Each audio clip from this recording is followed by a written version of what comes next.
Welcome to today's episode of the Emberhart podcast, where we explore the journey of building strong, resilient character and empowering girls and young women to discover their unique identity and live their most courageous lives. This is episode 34 of season 2. So, grab a cup of coffee, settle in, and get ready to dive into today's conversation.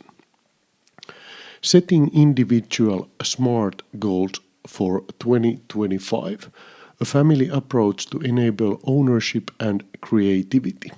Dear Amelia Emberhart, 2 days ago we embarked on a family target setting challenge for 2025 with the simple mantra, let's just start with something and then improve.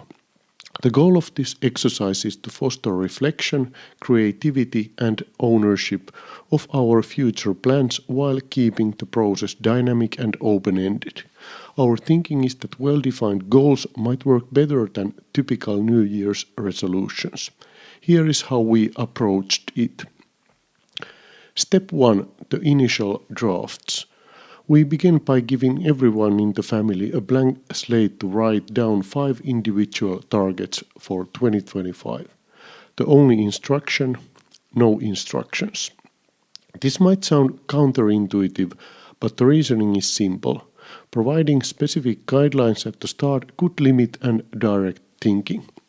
Instead, we encouraged each person to write freely, capturing their aspirations, dreams, or goals without worrying about whether they are realistic, aligned, or detailed enough. The first draft is merely a starting point, a canvas for discussion and refinement. Step 2. The first discussion. After about 3 hours, we gathered as a family to share and discuss these initial ideas. This stage was not about critiquing or perfecting the targets, but about understanding each other's perspectives. It was an opportunity to celebrate creativity and highlight the diversity in our goals.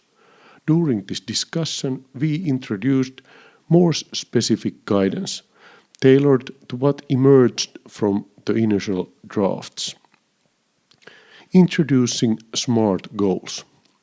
If a target felt vague, we suggested using the SMART framework: specific, measurable, assignable, realistic, time-related, to refine it. In the November 1981 issue of Management Review, George T. Doran's paper titled "There's a Smart Way to Write Management's Goals and Objectives" introduced a framework for setting management objectives, emphasizing the importance of clear goals. Doran explains that the process of writing goals is a major source of anxiety many individuals would like to live without. Yet, objective setting must become a way of life. We must be educated and encouraged to set proper objectives. The widely known SMART criteria he proposes are as follows. We now ask each other, are your objectives SMART? Specific, targeting a specific area for improvement. Measurable, quantify or at least suggest an indicator of progress. Assignable, specify who will do it. Realistic, state what results can realistically be achieved, given available resources. Time-related. Specify when the results can be achieved. You, Amelia, started really thinking about the S and M parts of this framework.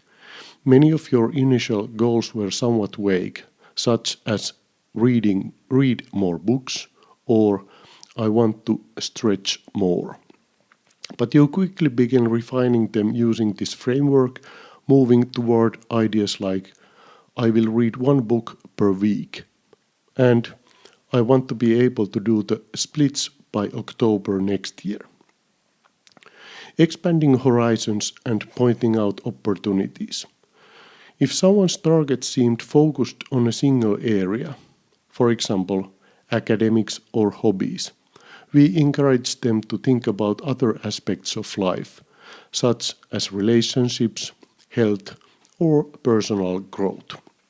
For some family members, we gently suggested exploring targets in areas they had not yet considered, sparking ideas for new adventures or challenges. For you, Amelia, we discussed the lack of clarity in the hobbies you want to pursue during 2025. I also pointed out an opportunity to focus on learning, not by setting score related goals, but by experimenting with different ways of learning, instead of simply rereading course materials. Step 3. The second drafts. Following the discussion, each person revised their list. I overheard you already discussing this with your sisters and mom. This step allows everyone to incorporate feedback, refine their ideas, and create a more polished version of their targets. Later today, we will come together again to review these updated lists, ensuring that everyone feels supported and inspired by their goals. Before midnight, as the new year begins, we will each have a list of individual goals set for the coming year. Step 4. Agreement on follow-up. The final step will be agreeing on how we will follow up on these targets. This might include regular check-ins, scheduling periodic family discussions to revisit progress and celebrate milestones. Support systems, identifying ways we can help each other achieve these goals, whether through accountability, resources, or encouragement. Adjustments, recognizing that targets may evolve over time and building flexibility into our follow-up process. This challenge is as much about the process as it is about the outcomes. By starting without rigid constraints, we hope to nurture a sense of ownership and creativity. By iterating and refining, we learn to balance ambition with practicality. And by doing this together, we strengthen our bonds as a family, supporting each other in the pursuits of a meaningful and fulfilling year ahead. So, Amelia, here is the lesson I hope you to take from today. The path to achieving great things often starts with a simple step, writing down a first idea. From there, the magic happens in the process of reflection, discussion, and improvement. Never underestimate the power of starting with just something and letting it evolve into something extraordinary. This is your moment. Take command and show us the path. Thank you so much for tuning in to today's episode. Your time is valuable and I truly appreciate your being here. If something resonated with you, please share this episode with someone who might benefit from it.